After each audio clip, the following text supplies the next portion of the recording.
नमस्कार, मैं हूं पद्मजा जोशी। आप देख रहे हैं आज की आड़ी। संसद के मॉनसून सत्र का पहला हफ्ता एसआईआर यानी कि स्पेशल इंटेंसिव रिवीजन, जो वोटर लिस्ट को एक बार दोबारा शुद्ध करने की जो प्रक्रिया एक तरीके से चल रही है, उसके खिलाफ विरोध प्रदर्शन की ही भेंट चढ़ गया। लेकिन स्थिति आज भी बिल्कुल नहीं बदली। इस हफ्ते का आखिरी दिन था, लेकिन स्थिति जस की तस बनी हुई थी। आज भी इंडिया ब्लॉक के जितने भी सांसद थे, उन्होंने संसद भवन के ठीक बाहर प्रदर्शन जारी रखा। उन्होंने मांग फिर से वही रखी, जो ये पूरी प्रक्रिया है उसको फौरन बंद कर दिया जाए।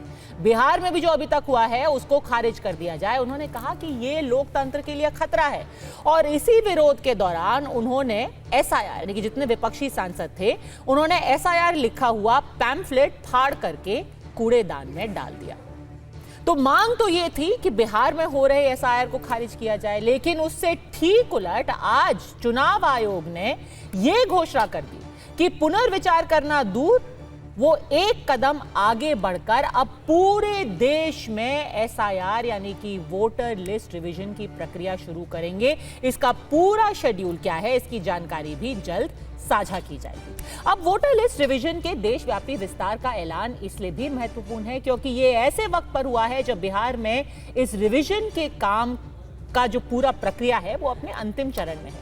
फॉर्म जमा करने की अंतिम तारीख में अब बस कुछ ही घंटे बचे हुए हैं। चुनाव आयोग ने अब डेटा जारी करके ये बताया है कि लगभग 100% यानी कि 99.86% मतदाताओं को कवर कर लिया गया है।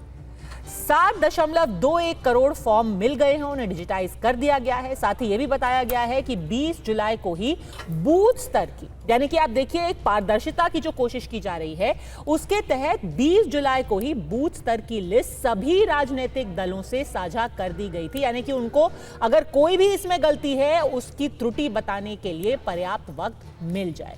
कोई भी वोटर या राजनीतिक पार्टी इस लिस्ट पर 1 सितंबर तक आपत्ति अपनी दर्ज करा सकते हैं। इस डेटा में यह भी बताया गया है कि वोटर लिस्ट संशोधन के दौरान 22 लाख मतदाताओं की मौत की सूचना मिली है। 35 लाख वोटर स्थायी रूप से या तो पलायन कर गए हैं या वो मौके पर नहीं मिले हैं। 7 लाख वोटर्स ऐसे हैं जो एक से अधिक जगहों पर रजिस्टर्ड पाए गए और 1,20,000 वोटर्स के फॉर्म अभी तक जमा नहीं हुए हैं।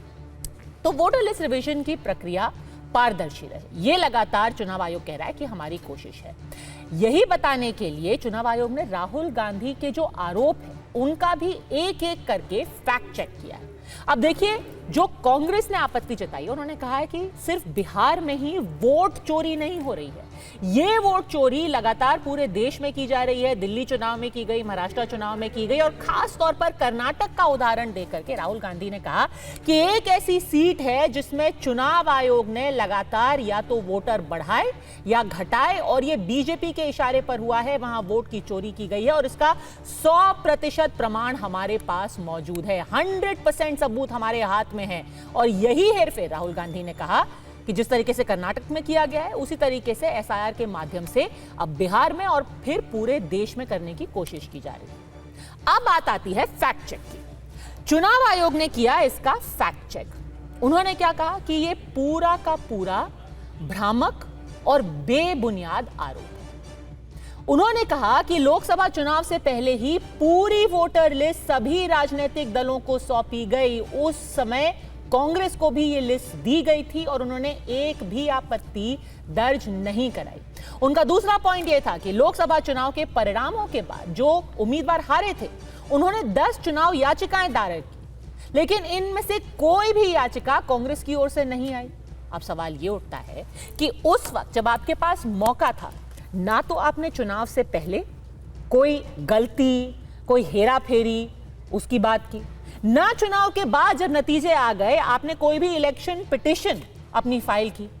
तो फिर इस वक्त कई महीने बीत जाने के बाद, 1 से ज्यादा साल बीत जाने के बाद, अब हेर फेर और धांधली के दावे करना, क्या ये सच में बात सबूत की है या फिर सियासत की है? ये एसआईआर जो है ये पहले भी हुआ है और राहुल गांधी जो लेटर लिखा था महाराष्ट्र का इलेक्शन के बाद, उसके बाद एसआईआर शुरू हुआ है और इनको जब हारते हैं सबके ऊपर डाउट आता है ईवीएम पे डाउट आता है, इलेक्शन कमीशन पे डाउट आता है।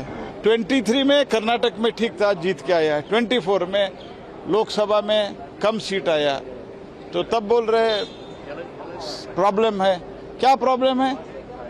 तो सिद्धरामैया का सरकार था, ऑफिसर आप ही पोस्ट किए थे, सभी डीसी, एसी, तहसीलदार सब आप ही पोस्ट किए थे। हाँ, पूरे देश तक उनका मंशा है कि गरीबों को वोटिंग से निकाल देना, और वो खुद ये चाहते हैं कि एलाइट लोग ही वोट देना। ये लोग डर के मारे आज ये रिवाइज करने की जो कोशिश कर रहे हैं, ये बहुत बुरी बात है। इससे देश का भी नुकसान होता है और लोकतंत्र का नुकसान होता है, और संविधान के तहत ये लोग नहीं चल रहे। वो अपने हुकूमत को बचाने के लिए बहुत से चीज़ें कर रहे हैं, लेकिन ये ठीक नहीं है। हमारे चुनाव आयोग को ये सोचना होगा कि उसका आदर्श बांग्लादेश का चुनाव आयोग नहीं होना चाहिए। इलीट यहाँ बैठ करके तय कर दे और मतदाताओं की बेदखली की परियोजना को आप क्रियान्वयन करें, ये स्वीकार नहीं किया जाएगा। एसआईआर लोकतंत्र को, इस देश के लोकतंत्र के जड़ को और मजबूत करने वाला चुनाव आयोग का कदम है। उससे लोकतंत्र मजबूत होगा। ये जाली मतदाताओं के लिए के आधार पर सत्ता में आना चाहते हैं। चुनाव आयोग ने कहा कि संविधान में लिखा हुआ है कि जो इस देश का नागरिक होगा वही इस देश का मतदाता होगा। तो ऐसे में आड़ी के सवाल है बिल्कुल सीधे, फैक्ट चेक के बावजूद भी धांधली का दावा क्यों किया जा रहा है? वोट चोरी के जो ये दावे किए जा रहे हैं, जो एसआईआर से जोड़े जा रहे हैं, जो ये कहा जा रहा है कि पूरे देश में ऐसा हुआ है, अलग अलग चुनाव में ऐसा हुआ है, इसका कोई पुख्ता सबूत भी है या फिर ये कोरी राजनीति है?